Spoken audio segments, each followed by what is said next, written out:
വളപട്ടണത്തെ മോഷണം കേരളത്തിലെ ജനങ്ങൾ മുഴുവൻ ശ്രദ്ധിച്ചതാണ്. തൊട്ടടുത്ത വീട്ടുകാരൻ ലിജേഷാണ് മോഷണക്കാരൻ. 300 പവനും 1 കോടി രൂപയും ആ വീട്ടിൽ നിന്ന് മോഷണം പോയെന്നാണ് ആദ്യം വന്ന വാർത്തകൾ. കള്ളനെ പോലീസ് പിടിച്ചു.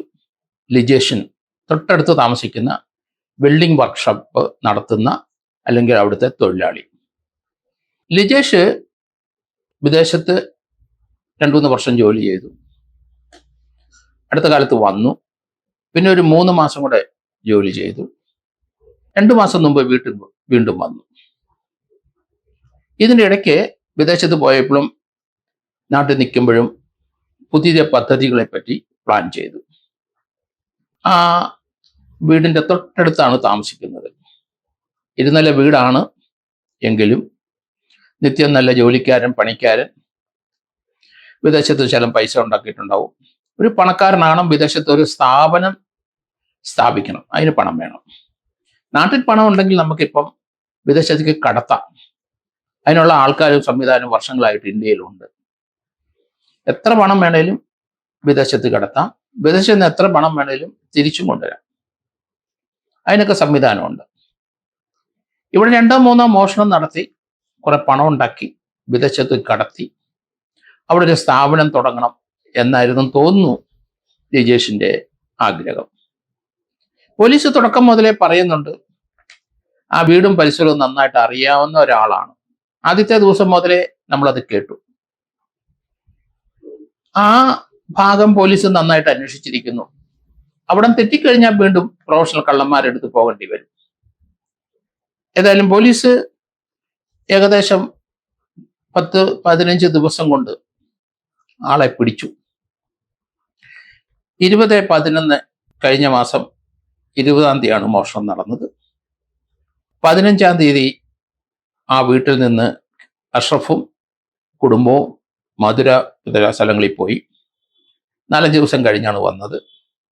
അവർ 19-ാം തീയതി പോയെന്നാണ് പറയുന്നത്. 15-ാം തീയതി അല്ല, 19-ാം തീയതി പോയി. 20-ാം തീയതി മോഷണം നടന്നു. പിന്നെ 2-3 ദിവസം കൂടെ കഴിഞ്ഞിട്ടാണ് അവർ വരുന്നത്. വന്നു കഴിഞ്ഞപ്പോഴാണ് വീടിലെ അകത്ത് മോഷണം നടന്നത് അറിഞ്ഞത്. അവരുടെ ബെഡ്റൂമിൽ വെച്ചിരുന്ന താക്കോലെടുത്തു. ആ ലോക്കറിന്റെ താക്കോല് ബെഡ്റൂമിൽ അലമാരി വെച്ചിരുന്നു. അവിടെ നിന്ന് എടുത്ത് ലോക്കർ തുറന്നു. വീടിന്റെ പുറവശത്തെ ഗ്രില്ലാണ് പൊളിച്ചിരിക്കുന്നത്. ആ ഗ്രില്ല് പൊളിച്ചു മാറ്റിയിരിക്കുന്നതല്ല, എക്സ്പെർട്ടായ ഒരാളാണെന്ന് മനസ്സിലായി. കള്ളന്മാരിലും ഇതുപോലെ എക്സ്പെർട്ടൈസ് ചെയ്തവരുണ്ട്. എങ്കിലും വീടിന്റെ തൊട്ടടുത്ത് താമസിക്കുന്ന ആള് ഗ്രില്ല് വർക്കറാണ്. അപ്പൊ അയാൾ വർക്ക്ഷോപ്പിൽ ജോലി ചെയ്യുന്ന ആളാണ്. ഒരു പ്ലസ് പോയിന്റ്. അയാൾ വീട്ടിൽ തന്നെ ഉണ്ട്. ഈ സംഭവത്തിന് ശേഷം 2 ദിവസം അയാൾ വീട്ടിനകത്ത് പമ്മിയൊക്കെ നിന്നു, വെളിയിലൊന്നും ഇറങ്ങിയില്ല. 4-5 ദിവസം കഴിഞ്ഞപ്പം അവിടെ ഗ്ലാസ് ട്രേഡിങ് നടത്തുന്ന ഗ്ലാസ് ബിസിനസ്സുകാരനായ സന്തോഷിന്റെ അടുത്ത് ചോദിച്ചു, കള്ളനെ കിട്ടിയോ എന്നൊരു ചോദ്യം ചോദിച്ചു. കാരണം തന്നിലേക്ക് അന്വേഷണം വരില്ല, വേറെ ഏതെങ്കിലും കള്ളന്മാരെ തലയിലോട്ട് കൊണ്ടുപോകും കാര്യങ്ങൾ. അത് കണക്കാക്കിയാണ് ആ ചോദ്യം ചോദിച്ചത്. പോലീസിന് അറിയാൻ തൊട്ടടുത്തുള്ള ആരോ ഒരാളാണ്. നല്ല വീടും നല്ല പരിചയം വേണം. CCTV ദൃശ്യത്തിലെ ആ വീടിനകത്ത് CCTV ദൃശ്യം കൈകൊണ്ട് മാറ്റി വെച്ചു. ഒരാളെ അതിനകത്ത് ചെറിയ ദൃശ്യങ്ങൾ കിട്ടി, പക്ഷെ വ്യക്തതയില്ല. സമാനമായ ഒരു മോഷണം അവിടെ പാപ്പിനശ്ശേരിയിൽ നടന്നിട്ടുണ്ട്. അവിടെ ഒരു വിരലടയാളം കിട്ടിയിട്ടുണ്ട്. ഈ വീടിനകത്തെ വിരലടയാളം അതുമായിട്ട് മാച്ച് ചെയ്തിട്ടുണ്ട്. ആരുടെയാണ്? കള്ളന്മാരുടെ വിരലടയാളം ആണെങ്കിൽ ഇതിനു മുമ്പോ പോലീസ് അത് കണ്ടെത്തി കഴിഞ്ഞാൽ. ഇവിടെ ഏകദേശം കള്ളൻ 40 മിനിറ്റേ എടുത്തുള്ളൂ. അതിനു മുമ്പ് സാധനമായിട്ട് പോയി. ഏതായാലും മോഷണ സാധനങ്ങൾ ലിജീഷ് അയാളുടെ ബെഡ്റൂമിൽ പ്രത്യേക ഒരു അറയുണ്ടാക്കി കട്ടിലിനടിയിൽ. 2 ദിവസം ജോലിക്കൊന്നും പോകാതെ വീട്ടിനകത്ത് നിന്നു. കാരണം പ്രതീക്ഷിച്ചതിലും കൂടുതൽ സ്വർണവും കിട്ടി, പണവും കിട്ടി. അതൊരിക്കലും പ്രതീക്ഷിച്ചില്ല. 2 സഞ്ചിക്കകത്ത് ആണ് സ്വർണം കൊണ്ടുപോയത്.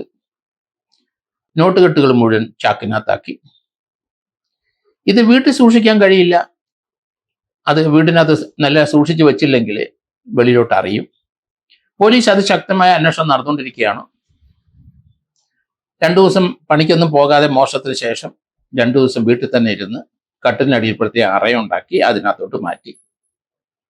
അപ്പം വളരെ സേഫായി. അതിനുശേഷമാണ് വെളിയിലിറങ്ങി നടന്ന ഒരാളോട് ചോദിച്ചത്, കള്ളനെ പിടിച്ചോ? കാരണം ലിജീഷിനെ പറ്റി നാട്ടിലുള്ളവർക്ക് എല്ലാവർക്കും അറിയാം, സാധുവാണ്, ഇങ്ങനൊരു ചരിത്രം അവർക്ക് അറിഞ്ഞുകൂടാ. ഇയാള് യാതൊരു ഭാവഭേദമില്ലാതെയാണ് ആ സന്തോഷം എടുത്ത് ചോദിച്ചത് കള്ളനെ കിട്ടിയൊന്നും. പോലീസ് ഇയാളെ ആദ്യത്തെ പ്രാവശ്യം നാട്ടിലുള്ള ആൾക്കാരെ ചോദ്യം ചെയ്യുന്നതോട് ഇയാളെ ചോദ്യം ചെയ്തിട്ട് വിട്ടു. പക്ഷെ ആ വിട്ട സമയത്തും ഒരു ചെറിയ സംശയം, ഇയാളിലേക്ക് അന്വേഷണം വരേണ്ടി വരും. കാരണം ഗ്രില്ല് പൊളിക്കാൻ എക്സ്പെർട്ടാണ്, ഇയാൾക്ക് ആ പണിയൊക്കെ തന്നെയാണ്, വർക്ക്ഷോപ്പിലെ ജോലി ആയതുകൊണ്ട് ആ ഭാഗം. അതുപോലെ പാപ്പിനിശ്ശേരിയിൽ ലഭിച്ച അവിടുത്തെ ആ ഗ്രില്ല് പൊളിച്ചിരിക്കുന്നതും കീച്ചേരിയിലെ മോഷണ സ്ഥലത്തെ ഒരു സമാനതകൾ കണ്ടു. അപ്പൊ അവിടെ കയറിയ 2 പേര് തന്നെ, ആ കയറിയവർ തന്നെയാണ് ഇവിടെ വന്നത്. ഏതായാലും പോലീസ് എല്ലാവരെയും ചോദ്യം ചെയ്തു, ഇയാളെ ചോദ്യം ചെയ്തിട്ട് വിട്ടെങ്കിലും പോലീസിന്റെ മനസ്സിൽ ഒരു സംശയം. അത് തന്നെ കള്ളൻ മോഷണം നടത്തിയതിന്റെ അടുത്ത ദിവസവും ആ വീട്ടിൽ കയറി. അപ്പൊ നമ്മളെ പോലുള്ളവരൊക്കെ കരുതി അത് വേറൊരു കള്ളനാണ്, ചെറിയ കള്ളൻ വന്ന് ഇങ്ങനെ അടഞ്ഞു കിടക്കുന്ന വീട്ടിലൊക്കെ കയറുമല്ലോ, അങ്ങനെ കയറിയതാകാം, അതിനുള്ള സാധ്യത കൂടുതലാണ്, അത് വേറൊരു കള്ളനാകാം. പക്ഷെ ഇയാളെ ചോദ്യം ചെയ്ത് കഴിഞ്ഞ് 2-3 ദിവസം പിടിച്ചു നിന്നു. സാധാരണഗതിയിലെ പോലീസിന്റെ ചോദ്യം ചെയ്യല് വളരെ വ്യത്യസ്തമായ രീതിയിൽ തന്നെയായിരിക്കും ചോദിക്കുന്നത്. അത് ഓരോ സീനിയർ പോലീസ് ഉദ്യോഗസ്ഥന്മാരുടെ അനുഭവത്തിൽ നിന്നുള്ള ടെക്നിക്ക് യൂസ് ചെയ്യും. ആർട്ട് ഓഫ് ഇൻട്രഗേഷൻ ആണെന്ന് പറയാം. അതിന് പ്രത്യേക പുസ്തകങ്ങളൊന്നുമില്ല, ഓരോ കേസിന്റെ സ്വഭാവം അനുസരിച്ച് വേണം ചോദ്യം ചെയ്യാൻ. അതുകൊണ്ട് നിയമപുസ്തകം പോലെ ആർട്ട് ഓഫ് ഇൻട്രഗേഷൻ ഒരു പുസ്തകം പലരും എഴുതിയിട്ടുണ്ട്, അതൊന്നും പ്രായോഗികമായ രീതിയിൽ ഫലവത്തായിട്ട് വരില്ല. അതുകൊണ്ട് ഓരോ ഓഫീസറും അവരുടെ ബുദ്ധി അനുസരിച്ച്, അവരുടെ കഴിവനുസരിച്ച്, അവർ മോഷണ കേസുകൾ ധാരാളം പിടിച്ചനുസരിച്ച് അവർ തന്നെ ഓരോ ടെക്നിക്കൽ യൂസ് ചെയ്യും. ജനറലായി വളരെ ടെക്നിക്കുകൾ ഉണ്ട്, അതൊക്കെ പഠിച്ചാൽ ചിലയിടത്ത് ഏക്കില്ല. നമുക്കൊക്കെ അങ്ങനെ അനുഭവം ഉണ്ടായിട്ടുണ്ട്.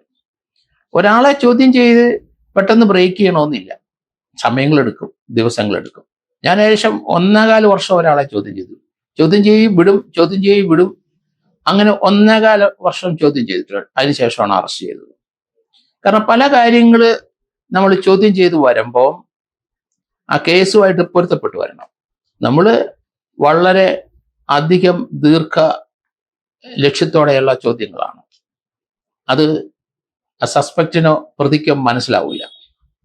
ആ രീതിയിലുള്ള ചോദ്യം ചെയ്യലിലേക്കൊക്കെ പോകേണ്ടി വരും. ഇവിടെ സാധാരണഗതിയിൽ ഡയറക്റ്റ് ആയിട്ട് ആദ്യം നാട്ടുകാരെയൊക്കെ ചോദിക്കുന്ന പോലെ ഒരു പ്രിലിമിനറി ചോദ്യം ചെയ്യൽ ആ വീടും പരിസരത്തുള്ളവരെയൊക്കെ നടത്തി അങ്ങ് വിടും. അതിനുശേഷം പതുക്കെ ആ ആളെ സംശയം വല്ലതും തോന്നുന്നുണ്ടെങ്കിൽ ഒരു സിമ്പിൾ ക്വസ്റ്റ്യൻ ചെയ്ത് നോക്കും. അതിനകത്ത് ചിലപ്പം അല്പസ്വല്പം കാര്യങ്ങളൊക്കെ കിട്ടിയെന്നും വരും. അങ്ങനെ വരുമ്പോൾ ഒരു സസ്പെക്റ്റ് ആണ് ഇയാളെന്ന് തോന്നും. പിന്നെ അയാളെ ഇൻട്രോഗേറ്റ് ചെയ്യും. അല്പ ശക്തിയോടെയുള്ള ചോദ്യം ചെയ്യൽ പ്രതീക്ഷിക്കാം. അതിനകത്തും ചില കള്ളന്മാരും ചില കൊലപാതകങ്ങളും പിടിച്ചു നിൽക്കും. ആത്മബലമുള്ളവർ, ധൈര്യമുള്ളവർ, പോലീസിനോട് എങ്ങനെ പ്രതികരിക്കണമെന്ന് മനഃപ്പാഠം ചെയ്ത് പരിശീലിച്ചവര്. അത് കള്ളന്മാർ സാധാരണ ചെയ്യും. ജയിലിലിരിക്കുമ്പോഴും വെറുതെ നടക്കുമ്പോഴും ഒക്കെ പോലീസ് ഓരോ ചോദ്യത്തിന് എങ്ങനെ മറുപടി പറയണം, പോലീസിനെ എങ്ങനെ മിസ്ലീഡ് ചെയ്യാം, ആ കേസ് തന്നിലേക്ക് വരാതിരിക്കാനുള്ള എങ്ങനെ സാധിക്കും, അങ്ങനെയുള്ള ചിന്തകളാണ്. പ്രൊഫഷണലായ കള്ളന്മാരും കൊലപാതകങ്ങളും അങ്ങനെ ചിന്തിച്ചാണ് എപ്പോഴും നടക്കുന്നത്. അങ്ങനെ അവർ റിസർച്ച് ചെയ്ത് കണ്ടുപിടിച്ച കാര്യത്തിൽ അവർ ചില ടെക്നിക്കുകൾ ഉപയോഗിക്കും. ആ ടെക്നിക്ക് പോലീസ് ചെയ്യുന്ന ചോദ്യം ചെയ്യലിൽ ആ ടെക്നിക്ക് പോലീസ് വീണുപോകും. അങ്ങനെ വെറുതെ ചില യഥാർത്ഥ പ്രതികളെ വെറുതെ വിട്ടുപോയിട്ടുണ്ടാവും. നിരപരാധി ചിലപ്പോൾ ഇതിനകത്ത് പെട്ടുപോയിട്ടുണ്ടാവും. അങ്ങനെയൊക്കെയുള്ള സംഭവം ഉണ്ടാവും. ആദ്യം ഒരു ഫാക്ട് ഫൈൻഡിങ്, അയാളെ വിളിച്ച് എല്ലാവരും ചോദ്യം ചെയ്യുന്ന കോടതിയിൽ ചോദ്യം ചെയ്യും. രണ്ടാമത് ചെറിയ ക്വസ്റ്റ്യനിങ് രീതിയിൽ ചോദ്യം ചെയ്യും. പിന്നെ ഒരു ഇൻട്രോഗേഷനാണ് സ്വല്പം ടഫായിട്ടുള്ള. അതിനകത്ത് വളരെ സ്ട്രോങ് ആയിട്ട് ഇയാളെ സംശയിക്കുന്നുണ്ടെങ്കിൽ പിന്നെ അടുത്ത സ്റ്റേജിലേക്ക് കയറും. അറസ്റ്റ് ചെയ്ത് റെക്കോർഡ് ചെയ്ത് കൊടുത്തു കഴിഞ്ഞാൽ ഇയാൾ രക്ഷപ്പെടാതിരിക്കാൻ, അല്ലെങ്കിൽ ഇയാൾ രക്ഷപ്പെട്ട് രാജ്യം വിട്ടു പോകാതിരിക്കാൻ അറസ്റ്റ് ചെയ്ത് കൊടുത്തിട്ട് കസ്റ്റഡി ചോദ്യം, പിന്നെ കസ്റ്റോഡിയൽ ഇൻട്രോഗേഷൻ ആണ്. അത് കുറെ ടഫായിട്ടുള്ള കാര്യമാണ്. അങ്ങനെ 3-4 സ്റ്റേജിലാണ് സാധാരണഗതിയിൽ ഒരാളെ, സസ്പെക്റ്റിനെ ചോദ്യം ചെയ്യുന്നത്. ഇവിടെ 5-8 ദിവസം ലിജീഷ് പിടിച്ചു നിന്നാ പറയുന്നത്. ലിജീഷ് ഒരു മോഷണത്തിലോട്ട് വരാൻ കാരണം ഗൾഫിൽ പോയി എല്ലാം കണ്ടു, ജീവിതങ്ങളെല്ലാം കണ്ടു, തനിക്കൊരു ഉയർച്ച ഉണ്ടാവില്ല, ഗൾഫിൽ എന്തെങ്കിലും ഒരു ബിസിനസ് ഇദ്ദേഹത്തിൻ്റെ ഈ സെയിം ഫീൽഡിൽ തന്നെ അത് ചെയ്യണമെന്ന് തന്നെ, അങ്ങനെ ഒരു ഫാക്ടറി എല്ലാം അവിടെ ഇടണം, അല്ലെങ്കിൽ ഒരു വർക്ക്ഷോപ്പ് ഇടണം, അതിന് വലിയ പൈസ വേണം, നാട്ടിൽ നിന്ന് ആളെ കൊണ്ടുപോകണം, അതിന് പണം, കുറച്ച് പണം ആവശ്യമാണ്. അതിന് നോക്കിയിട്ട് ഒരു മാർഗവുമില്ല, ഇത് തന്നെ മാർഗം. തൻ്റെ തൊട്ടടുത്ത് വലിയൊരു പണക്കാരൻ കിടക്കുന്നു, അവിടെ ഓപ്പറേറ്റ് ചെയ്യാൻ മടി, അതുകൊണ്ട് 1-2 സ്ഥലത്ത് വെളിയിൽ ചെറിയ മോഷണങ്ങളൊക്കെ നടത്തി ശകലം പൈസയൊക്കെ കിട്ടിയിട്ടുണ്ട്. അങ്ങനെ ഉള്ള ആ മനസ്സുകൊണ്ട് നടന്നപ്പം ഇത് നല്ലൊരു ഓപ്പർച്യൂണിറ്റി വന്നു. ഇവിടെ എന്തെങ്കിലും കിട്ടും, നല്ലൊരു സംഖ്യ കിട്ടും, അല്ലെങ്കിൽ അല്പം ഗോൾഡ് കിട്ടും എന്നുള്ള പ്രതീക്ഷയിലാണ് അവിടെ കയറിയത്. പക്ഷെ വിചാരിക്കുന്നതിൽ കൂടുതൽ സ്വർണവും പണവും അവിടെ ഇരിക്കുന്നു. ആ വീട്ടിനകത്തുള്ള ഓപ്പറേഷൻ 40 മിനിറ്റ് എടുത്തുള്ളൂ. ആ ലോക്കർ തുറന്നതല്ല, 40 മിനിറ്റ് ആണ് എല്ലാം. വീട്ടിനകത്ത് കയറി, ഗ്രില്ല് പൊളിച്ചു, വീട്ടിനകത്ത് കയറി അവരുടെ ബെഡ്റൂം മുഴുവൻ പരിശോധിച്ചു, അവിടുന്ന് കുറെ ഗോൾഡ് എടുത്തു. 300 പവനോളം എടുത്തെന്ന് പറയുന്നു. ഇപ്പൊ അത് തൂക്കി നോക്കിയപ്പോൾ 267 പവനേ ഉള്ളൂ. അതിനുശേഷം പണം ലോക്കർ തുറന്നു. ആ ലോക്കറിനകത്താണോ പണം വെച്ചതെന്ന് നമുക്കറിയില്ല, ആയിരിക്കാം. ലോക്കറിനകത്തു നിന്നും 1 കോടി രൂപ കിട്ടി. അതൊരു ചാക്കിനകത്താക്കി കൊണ്ടുപോയി, ഗോൾഡ് മുഴുവൻ 2 സഞ്ചിയിലുമാക്കി വീട്ടിൽ കൊണ്ടുപോയി. 2 ദിവസം മെനക്കെട്ട് ജോലി ചെയ്ത്, രാത്രിയും പകലും ജോലി ചെയ്ത്, കട്ടിലിനടിയിൽ ഒരു രഹസ്യ അറയുണ്ടാക്കി അതിനകത്ത് നിക്ഷേപിച്ച് സേഫായി. തൻ്റെ ഉദ്ദേശ കാര്യങ്ങളൊക്കെ നടക്കും. ഇവിടുത്തെ അന്വേഷണം പോലീസ് വഴിതെറ്റിപ്പോയാൽ തീർന്നു, ഞാൻ രക്ഷപ്പെട്ടു. എങ്കിലും ഒരു കോൺഫിഡൻസ് ഉണ്ടായിരുന്നു തന്നെ പിടിക്കൂല എന്ന്. പക്ഷേ പിടി വീണു. അതിനകത്ത് പോലീസിനെ സംബന്ധിച്ചിടത്തോളം ഇയാളിലേക്ക് അന്വേഷണം വരാൻ ആ CCTV ദൃശ്യത്ത് ഈ വീടിന്റെ പരിസരത്തും വീടിന്റെ അകത്തു നിന്നൊക്കെ ആ CCTV അതിന്റെ മുഖം മാറ്റി വെച്ചെങ്കിലും ഇയാളുടെ മുഖം മറച്ചു. ഇയാളുടെ കണ്ണ് കാണാൻ മേല, അല്പം കാണാം. ഒരാളെ തിരിച്ചറിയാൻ കണ്ണ് പുരുകയൊക്കെ പോലീസ് നോക്കുന്ന കാര്യമാണ്. മൂക്ക് കാണാൻ പറ്റിയില്ല, ചുണ്ട് കാണാൻ പറ്റിയില്ല, കവിൾ എങ്ങനെയാണ്, ഒട്ടിയ കവിളാണോ വീർത്ത കവിളാണോ അതും നോക്കാൻ പറ്റിയില്ല. പക്ഷെ പിടി വീണത് ഇയാളുടെ കഷണ്ടിത്തല. കഷണ്ടിത്തല മറയ്ക്കാൻ പറ്റിയില്ല. സാധാരണ കുറുവാക്കള്ളന്മാരൊക്കെ മൊത്തമായിട്ട് തല മുഴുവൻ അങ്ങ് മറയ്ക്കും. ഇവിടെ എക്സ്പീരിയൻസ് കുറഞ്ഞ കള്ളനായതുകൊണ്ടാണ് കഷണ്ടിയിൽ പിടി വീണത്. അത് പാപ്പിനിശ്ശേരിയിലും അതുപോലെ തന്നെ 2 സ്ഥലത്ത് കയറിയെടുത്തും ഒരു കഷണ്ടി തലേനെ കണ്ടു പോലീസ്. അത് തന്നെയല്ല, ഈ വളപട്ടണത്തെ അഷ്റഫിന്റെ വീടിന്റെ അവിടെ നിന്ന് കിട്ടിയ ഫിംഗർ പ്രിന്റും, അതുപോലെ തന്നെ കീച്ചേരിയിലെ മോഷണ സ്ഥലത്തെ അവിടുത്തെ ദൃശ്യവും, ഒപ്പം തന്നെ പാപ്പിനിശ്ശേരിയിലെ വിരലടയാളവും, ഇതൊക്കെ ഒരു പ്ലസ് പോയിന്റ് ആയി പോലീസിന്. ഇനി നോക്കേണ്ട ആവശ്യമില്ല, ഇവൻ തന്നെ കള്ളൻ. അങ്ങനെയാണ് പോലീസ് അയാളെ ചോദ്യം ചെയ്യൽ തുടങ്ങിയത്. വളരെ നല്ല രീതിയിലുള്ള ഇൻട്രോഗേഷൻ അവിടെ നടന്നിട്ടുണ്ട്. ഇയാൾ 5-6 ദിവസം പിടിച്ചു നിന്നു. ആകെ ഒരു സ്ലിപ്പ് പറ്റിയത് രണ്ടാമത്തെ ആ വീട്ടിൽ പിറ്റേ ദിവസം വീട്ടിൽ കയറി. എന്തിന്?